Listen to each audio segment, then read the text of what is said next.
Okay, good afternoon, everyone. This is Cheryl Welbeck from Directors of Health Promotion and Education, and welcome to today's webinar, which is the second in a three-part series. Today is Category A presents the National WIC Association, and we have two guests with us from National WIC Association.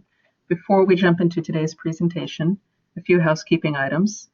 Today's webinar will be recorded. Currently, all lines are on mute.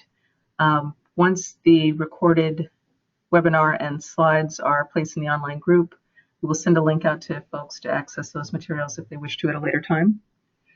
The control panel does have an option where you can enter questions. You can enter questions at any point during today's presentation, but we would like to ask you to hold your questions until the end of the presentation, and we'll address those at that time. There's also a chat feature if you have technical issues with either sound or audio or just general questions. You can type those into the chat box at the very bottom of the control panel. So with that, we'll go ahead and get started today. We have two presenters from National WIC Association. With us on the line today are Martelle Esposito, who is the Government Affairs Manager and CDC Community Partnership Grant Director, and Quinney Harris, who is the Program Manager for National WIC Association's Community Partnership for Healthy Mothers and Children project, which is a CDC-funded project that aims to improve access to healthy food and beverages and increase community and clinical linkages in 32 communities across the country. Martelle and Quinney, welcome to today's webinar. Thank you, Cheryl. We're really excited today to talk about engaging WIC in community health projects. So first, we'll give an overview about the WIC program. We'll talk a little bit about how WIC can really be an asset in a community health project. We'll talk a little bit about some of the examples of our sub-awardees of the work that they've been doing as leaders, WIC leaders in community health. And then we'll go over some do's and don'ts with engaging with WIC. So, let's see, there we go. So WIC stands for the Special Supplemental Nutrition Program for Women, Infants, and Children. Many of you probably have seen it in the news over the years, as it is a federally funded program. So Congress is often involved with WIC. They determine its policies and its funding levels.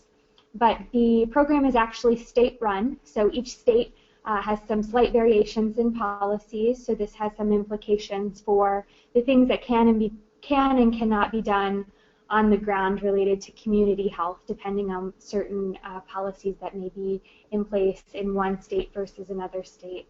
But WIC has overall 4 pillars of service. We provide a nutritious food package, which clients receive a card or checks at a WIC office to go to the grocery store and purchase healthy foods that have been approved through the program with guidance from the Institute of Medicine, so they're all science-based. So the WIC food package is a great way to define a healthy set of foods. We also provide nutrition education to reinforce the food package. The food package also reinforces the nutrition education messages. We also provide breastfeeding promotion and support, encouraging mothers to breastfeed, which is the optimal infant feeding choice. And then we also provide referrals to healthcare and social services. Many folks look at WIC as a gateway to healthcare and social services. It's a program where families want to come in for the food, but they end up getting a lot more than they bargained for when they get there.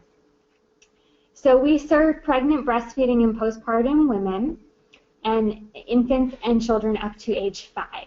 Although in this current policy cycle reauthorization, we, as an association, the National WIC Association, have a priority to increase the age to age 6 to help fill the gap between WIC and school lunch. In order to be eligible for WIC, you must meet income requirements. So you need to document income at or below 185% of the poverty line, or demonstrate enrollment in SNAP, TANF, or Medicaid.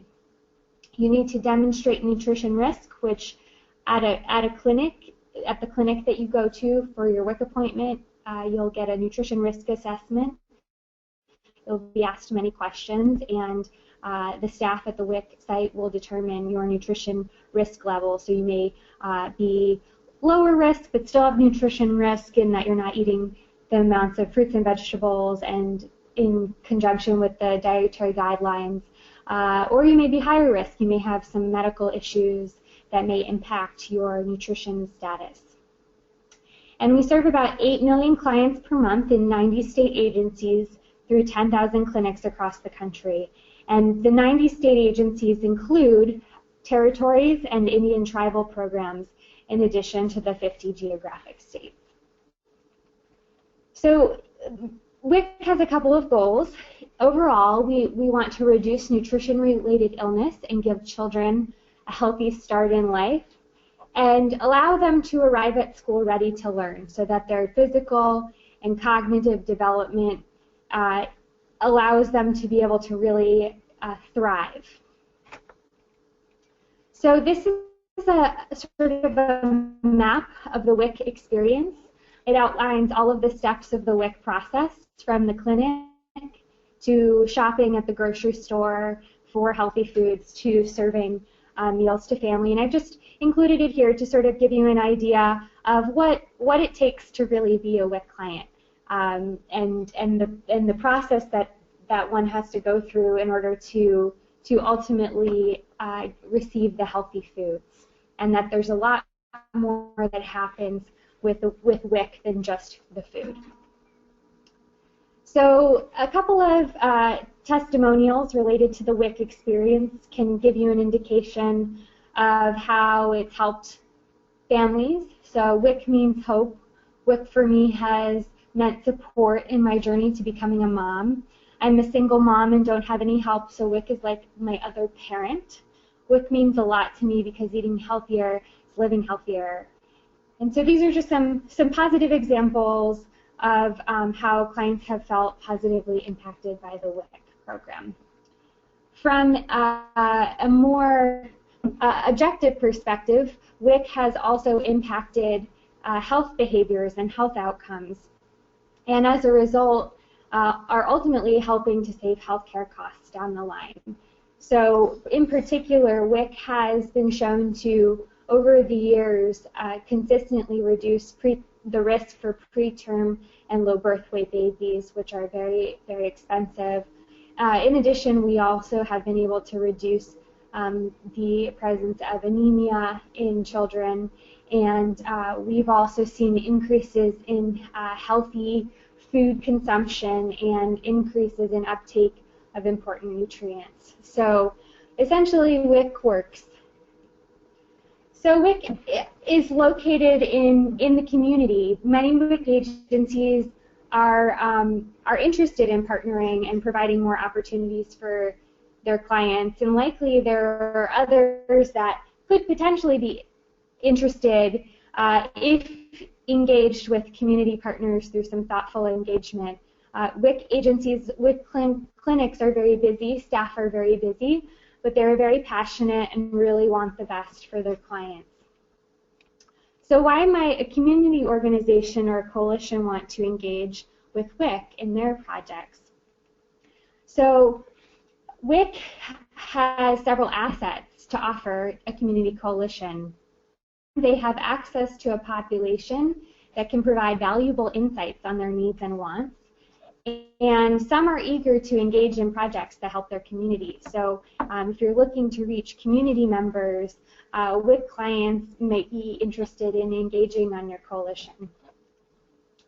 WIC also has professional and paraprofessional staff with a lot of knowledge about nutrition and breastfeeding. And in many community health projects, there's an emphasis on nutrition and healthy food access, and WIC staff can offer a lot of insight related to their clients and their own experiences. WIC also has established relationships with retailers and essentially provides a built-in incentive for retailers to stock healthy products in order to become authorized as a WIC-approved vendor. Now, this authorization process varies by state, and some states it's much easier or much harder to become a WIC vendor. But WIC does offer these relationships to a community coalition and a group working on healthy food access. WIC also has established relationships with healthcare and social service organizations through referral networks. So if you're looking to engage in the community clinical linkage portion of this type of project that we'll be describing related to our project, or just in general trying to make the link between the built environment and the clinical setting, WIC is actually a really nice go-between relationship builder because they sort of sit in both spheres. WIC is also established in many communities as a trusted resource for families. Many WIC agencies go out of their way to make sure that they're providing nutrition education that's culturally competent and that people feel comfortable and that they're really building relationships with the community. So as I mentioned earlier, it can be a really great way to engage community members. So on the flip side, why might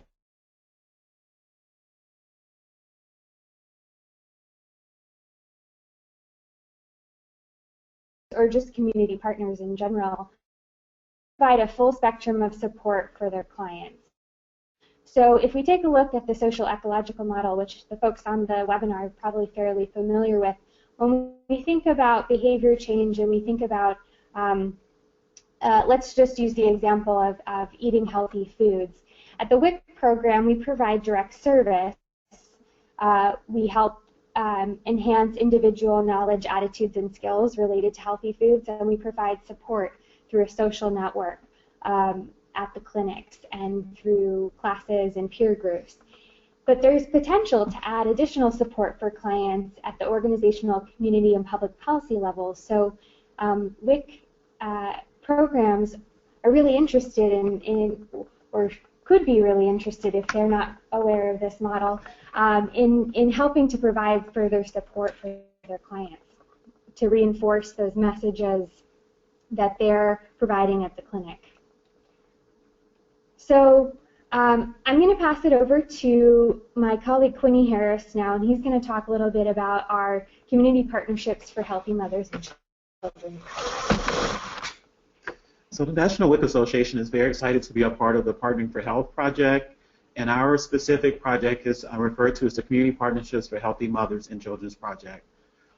With this project, we're working with 17 local WIC agencies in cohort number 1, and we'll be working with 15 agencies in cohort number 2 of the project for a total of 32 local WIC agencies in a total of 18 different states across the country. So as a part of this project, local WIC agencies are working on policy systems and environmental change improvements at the local level with their community partners to improve access to healthy food and beverage options, and also to improve access to chronic disease prevention and management services. So I'll give you a few examples of some of the projects that some of our local WIC agencies are working on for the project. So who are working to improve healthy food inventory and promotions, particularly doing work in corner stores, farmers markets, and food pantries. So they're taking a number of different approaches. So in terms of corner stores, several of our agencies are actually working with stores to get them to be WIC approved. So one that entails including the inventory of healthy food offerings in the corner stores, but it creates the business case for the corner store owners because becoming WIC approved would be an additional source of revenue for the local corner store owners. One of our projects is working actually with the distributor to really improve the shopping experience for corner store owners. One of the things that they did was to work with the local distribution company, Cash and Carry, to basically to label the WIC approved items, because as they built relationships and rapport with the corner store owners in their community, they found out that many of the corner store owners were not familiar with the minimum stocking requirements. That's one of the requirements for WIC to be a WIC approved vendor. And also as they were on their shopping at the food distribution facility, they weren't sure which items were WIC approved. So that was one innovation that they did as a part of the project. In terms of work with farmers markets, agencies have established farmers markets right at the local WIC clinic or the health department, and this has been really great in terms of improving the redemption rate for the WIC Farmers Market nutrition vouchers, and also just improving access to the greater community, because the Farmers Market is not limited to WIC clients, but is open to the entire community as well. And some agencies are also partnering with SNAP to do some food incentives through the Double Up programs, where basically if you paying $5, for instance, with your WIC dollars, with your SNAP dollars, you will get $5 extra to spend at the farmers market. And we also have agencies who are working with food pantries that are being at local food pantries, and also really helping to create a map, a resource of the different food pantries in their communities. And also, across all of these different settings, a lot of agencies are also doing some food labeling and promotions to basically help consumers to identify what are the healthy food items. Another intervention that a number of our agencies are working on is the Restaurant Menu Labeling Initiative. We actually have 4 different projects who are doing Restaurant Menu Labeling Initiative, and they've had a lot of success in their communities with these initiatives. So we have the Port Vita Initiative, which is in Wichita Falls, Texas. We have the Healthy Options Restaurant Menu Labeling Initiative, which is on the Eastern Shore of Virginia. There's also the Healthy Families of Oceana County Restaurant Menu Labeling Initiative, which is in Oceana County, Michigan, in West Michigan. And we also have Eat Fit North Shore, which is in St. Tammany Parish, Louisiana. So thinking about WIC and the expertise within WIC, having nutrition expertise, WIC can work with local restaurants to analyze their recipes and to make sure that they fit a certain standard. So we have some agencies that are using the American Heart Association standard, which is actually one of the partners on the project, and we have other agencies who are using the U.S. Dietary Guideline standards for their nutrition, for their restaurant menu labeling initiatives in their local communities. So these agencies have actually at the point now they have restaurants calling them to be involved in the local restaurant menu labeling initiative. So we've had a lot of success around this particular intervention. And just a testimonial for one of the restaurant owners who chose to be involved with the Eat Fit North Shore program in St. Tammany Parish, Louisiana. I noticed people were requesting modifications for dietary needs. I became more aware as the population being served was aging. I tried to accommodate what customers wanted by serving healthier options. I wanted to be a part of the Eat Fit initiative so the community was more aware of what Trade UN was offering and willing to accommodate their needs. We also have 2 agencies who are working to promote schools and community gardens. So in the school setting, the agency is one of our agencies in Virginia. They have basically established a new curriculum where they train teachers in the school gardening curriculum, and the agency goes in once a month to teach an introductory lesson, and the teachers are teaching follow-up reinforcement lessons related to school gardening and the importance of eating locally grown produce and fresh vegetables. And to complement the in-school nutrition classes, there is also a school garden on site, and some of that produce will be used in the classroom to prepare some healthy menu items, and there's also been some conversations with the school cafeteria to possibly use some of that food on the cafeteria line.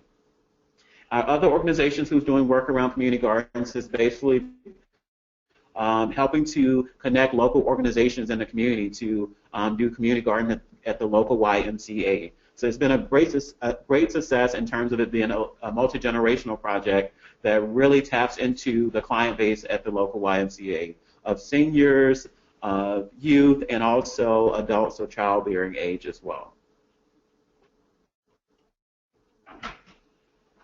So in terms of our community clinical linkages initiatives, we have agencies who are pursuing a number of different interventions for the project. So multiple agencies are doing trainings, and those trainings are related to cultural competency, and that they're trainings of different community organizations in their community who work with clients and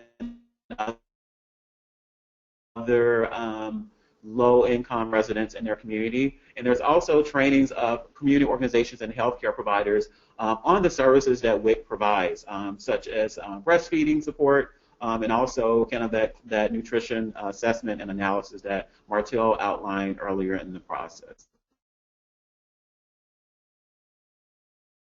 WIC, healthcare, social services, and other community resources that's going on as a part of this project. We agency a green prescription pad or referral pad in their community. So according to the different agencies, this particular pad, as you will see, it has a referral to WIC that the local provider could check box. There's also, if there was a patient. Quinney, this is Cheryl. I'm sorry to interrupt. We're having some disturbances with audio quality on the line today. Can I ask you guys to dial into the audio by telephone today?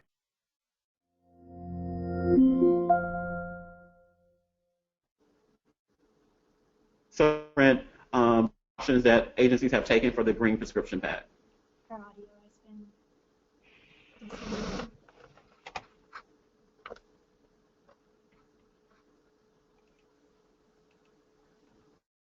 Audio is restored. Okay. I don't know what people heard and what they didn't hear. We lost connection. Sorry, guys. Sorry, there were some problems with the audio, so I'm not sure what exactly was heard. So basically, I'll just review this slide again. So we have several agencies who are doing green prescription pads. So some of those, they are basically prescribing fresh fruits and vegetables and physical activity, more water. And then other agencies, their pads are more of a referral type pad, such as this pad from our project in Oceana County, Michigan. And the last thing I wanted to highlight was our work with health insurance enrollment and reimbursement. So some of our agencies actually have what you would call a patient navigator on staff who basically helps clients to access services in their local community and help them to become enrolled in health insurance. And they've created a curriculum that they've been able to implement at several clinics, and it's something that they're hoping to be able to share with other local WIC agencies after this project. And we also have agencies who are working with health insurance companies to basically health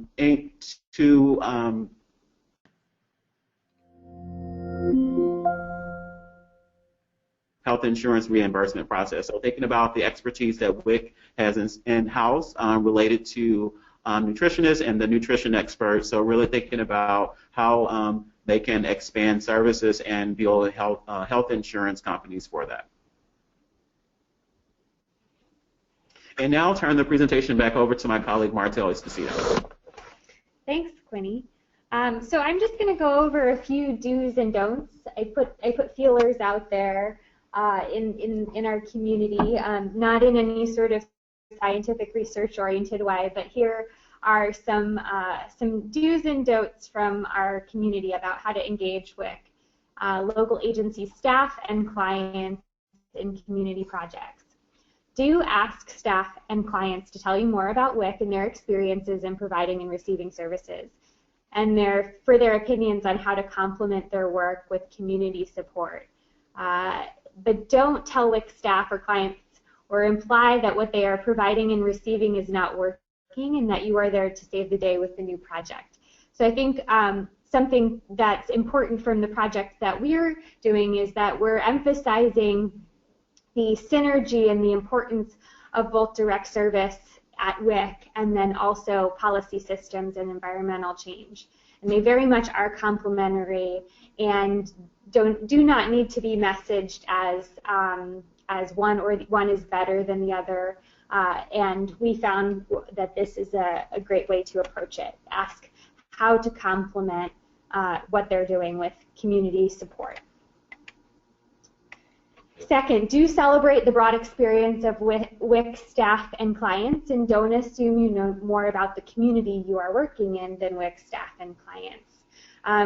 Particularly, this has to do with clients. Clients have a lot of value to offer, and I know from our experience with this project and sort of having engagement with clients and requiring sort of an understanding of what their needs and wants are as part of the needs assessment has been a really valuable component of the project to really make sure that the project is community driven. Do ask WIC staff and clients if they would like to learn about your community coalition and/or project, and explain how your coalition or project may be relevant to them. Don't push the project on WIC staff and clients and expect immediate engagement or to engage at all. Getting buy-in may take time, and participating may not be feasible at a particular time. And some of these may seem obvious, but these are all results of things that, experiences that WIC agencies have had in the past of different outside groups and researchers trying to work with them on projects. Do spend time building a relationship with WIC staff and clients to better understand one another's roles in the community and how you can best work together. And do make sure your timeline for building relationships is realistic. And don't give up on developing the relationship if at first WIC staff and clients don't seem interested. So essentially, over the years, WIC has been asked to participate in a lot of studies. They've been asked to engage in unfunded requests related to clinic services. And so in many communities and WIC agencies, there may be some hesitance to engage, but with presenting it as a pure partnership that you really want to learn from them, and just investing in that relationship can really go a long way. Do ask WIC staff and clients to participate as coalition members or leaders, but don't assume that they have time to meet during normal business hours or that they can easily travel to your meeting location and have access to childcare. Do ask if WIC staff and clients would be able to project, even if they're not able to attend the meetings or if they are able to attend the meetings. And don't just say you need access to the clients for X, Y, and Z. This happens over and over again. Everyone just sees WIC as access for their intervention, access for their project, without actually having engagement from the WIC clients themselves and from the staff. And many times there are actually often rules and formal processes related to engagement with WIC clients. So, you know, just be sensitive to the rules and the processes that are associated with the program, and really try to play a supportive role in helping agencies to go through that process, because they don't have to.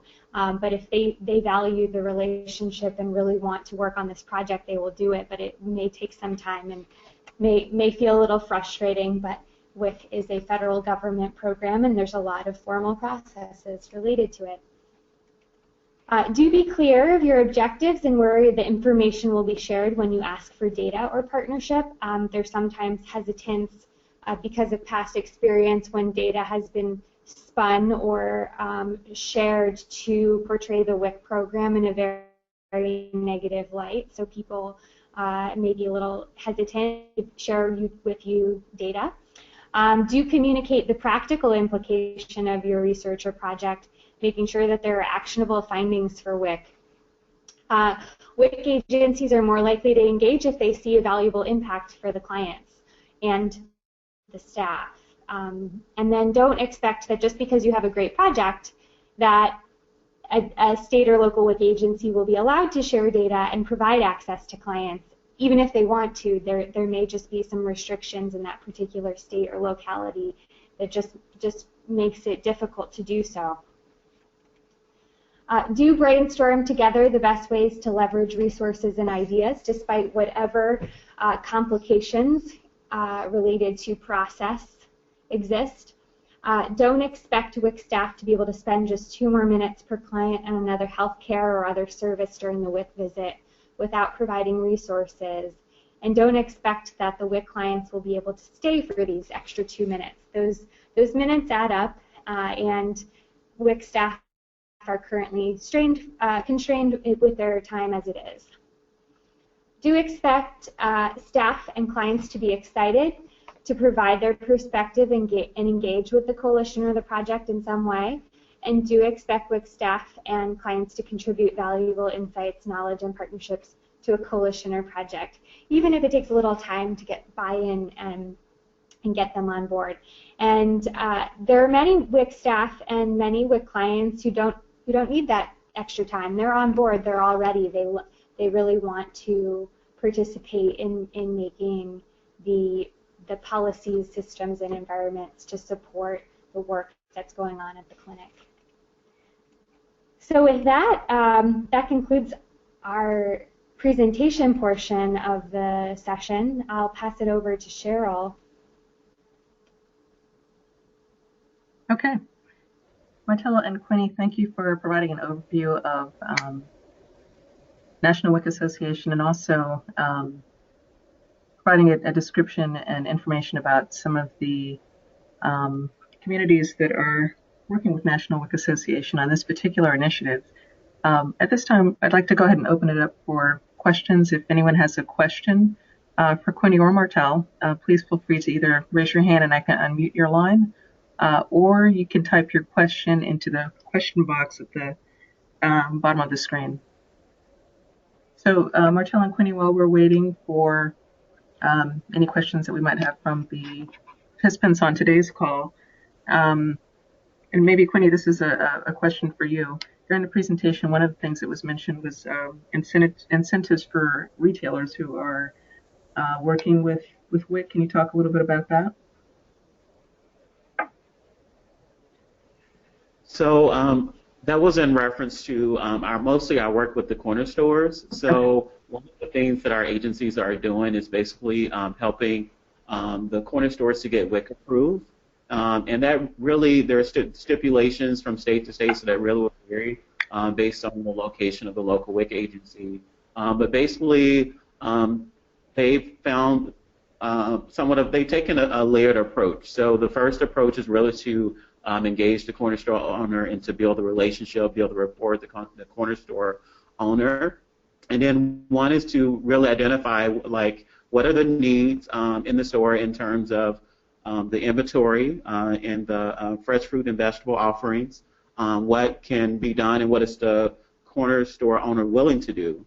Because if the corner store owner isn't willing to put in the extra work to submit the application and to make the modifications, then that is going to be a huge barrier in terms of becoming WIC approved. So really making sure that they have the investment of the corner store owner is very important. And then working with the corner store owner and really educating them in terms of the WIC program and what are the minimum stocking requirements. So in order for any vendor to be approved for WIC, there is a certain inventory of foods that have to be stocked within that store.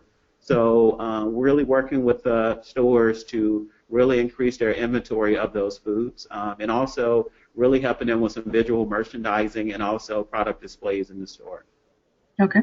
So essentially, WIC provides an incentive to stock healthy food. Got it. Because if they're an approved vendor, then the WIC clients can use their WIC checks at that store to sustain those healthy foods in that particular store. Okay. They know one of the issues is that corner store or small stores are concerned about spoilage and things going bad before, wasting. Losing money on healthier foods. Many of them are perishable. And that's a benefit that benefits both the WIC clients and also the greater community as well, as they improve the inventory of healthy foods. Okay. Here's another question from someone on the call, and this is actually on a slightly different approach to increasing access to healthy foods and beverages. This question says, how do you work with farmers markets? Is there a voucher system, and does this vary state to state?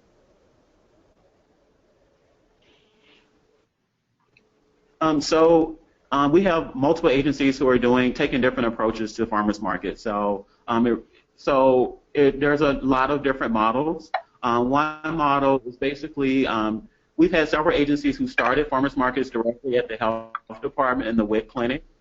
So basically, they recruited farmers who would be willing to open up a farmers market, and mainly the main reason that those were established at the health department or the local WIC clinic was that there was some type of barrier in place in terms of the redemption rates for the farmers market vouchers. So by establishing it right there at the health department WIC clinic, they were able to greatly increase the redemption rate for the vouchers. We also have agencies who are working with farmers markets to establish an EBT machine because that is a big need. So some farmers markets do not currently accept WIC or SNAP. So we do have some agencies who are working to get an EBT machine established at their local farmers markets. And then we also have other agencies who are doing the incentive. So the incentive is really at the state level. So if there's an incentive program through the state SNAP office, basically the local WIC clinic has partnered with the SNAP office to provide an incentive at their local farmers markets. I'd also like to provide some clarity on WIC and farmers markets work. There's actually two separate programs that could potentially be engaged in farmers markets. So there's the WIC Farmers Market Nutrition Program, which is a completely independent program, and that's based on vouchers. And that program requires a state match, so not every state participates in that program. But because it's voucher-based, it's pretty easy to do redemption at farmers market. There's also the cash value voucher or the cash value benefit through the actual WIC program food package. This has presented a little bit more challenge as we've shifted to EBT, to getting the EBT cards at farmers markets, and also to authorize farmers markets and farmers as vendors, as official vendors in the WIC program itself versus the farmers market nutrition program, because the WIC program has much stricter oversight requirements and regulations, and so not all states have significant staff for overseeing farmers markets and farmers. So that's just a general challenge that we're running into across the country related to WIC and farmers markets. There's a lot of interest in authorizing farmers and farmers markets for redemption of cash value benefits or cash value vouchers, but we're also running into a lot of barriers depending on which state you're in. So for the person who asked this question, I'd be happy to talk with you more about your specific example or challenges if you're currently working on a similar issue, because there are some best practices in the field of some states that have figured things out, but there's still a lot of challenges as well.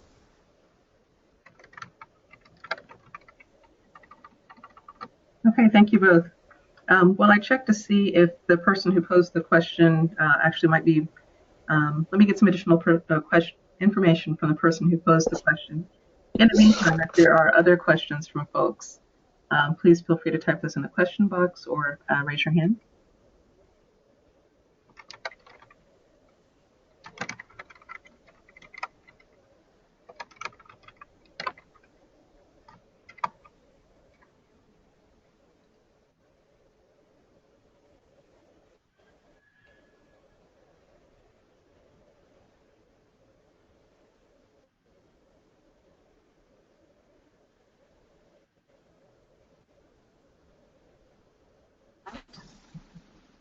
Okay.